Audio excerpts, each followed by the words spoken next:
எக்ஸின் வருமானத்தில் 5% ஆனது ஒய்யின் வருமானத்தில் 15%க்கு சமம்.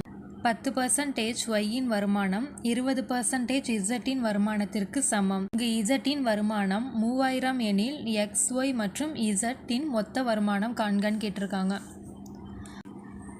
வருமானத்தில் 5% ஆனது ஒய்யின் வருமானத்தில் 15%க்கு சமம். இப்போ x into 5/100 equal to y into 15/100. இது வந்து ஈக்குவேஷன் 1ன்னு எடுத்துக்கிறோம். ஒய் இன்ட்டு 10%, அப்போ 10/100 ஈக்குவல் டு இசட் இன்ட்டு 20/100. இது வந்து ஈக்குவேஷன் 2. அடுத்தது வந்து இங்கு இசட்டின் வருமானம் 3000 எனில் எக்ஸ், ஒய் மற்றும் இசட்டின் மொத்த வருமானம் இசட் ஈக்குவல் டு 3000ன்னு கொடுத்துருக்காங்க. இது வந்து ஈக்குவேஷன் 3. இசட் ஈக்குவல் டு 3000ங்கிறது வந்து ஈக்குவேஷன் 2ல் வந்து போடணும். இப்போ ஒய் இன்ட்டு 10/100 ஈக்குவல் டு இசட்டுக்கு பதிலாக 3000 இன்ட்டு 20/100.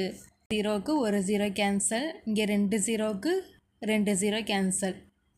இங்கே என்ன இருக்குன்னா y/10 ஈக்குவல் டு இது ரெண்டையும் மல்டிப்ளை பண்ணோன்னா 600. அடுத்து வந்து இந்த 10 வந்து இங்கே டிவைடில் இருக்குது, இந்த சைடு போகும்போது மல்டிப்ளை ஆகும். இப்போ y ஈக்குவல் டு 6000. இசட் வந்து 3000, ஒய் வந்து 6000. அடுத்தது வந்து இப்போ எக்ஸ் கண்டுபிடிக்கணும். ஒய் ஈக்குவல் டு 6000ங்கிறத வந்து ஈக்குவேஷன் 1ல் வந்து இப்போ போடணும். எக்ஸ் இன்ட்டு 5/100 ஈக்குவல் டு ஒய்க்கு பதிலாக 6000 இன்ட்டு 15/100. ஓரஞ்சு 5, ஈரஞ்சு 10, 0. 2 0க்கு 2 0 கேன்சல். இப்போ x/20 ஈக்குவல் டு இது ரெண்டையும் மல்டிப்ளை பண்ணோன்னா 900.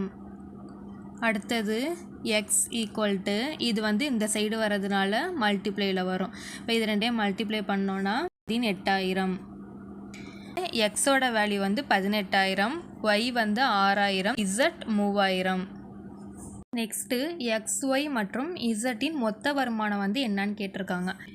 X equal to 18,000, y 6000, z 3000.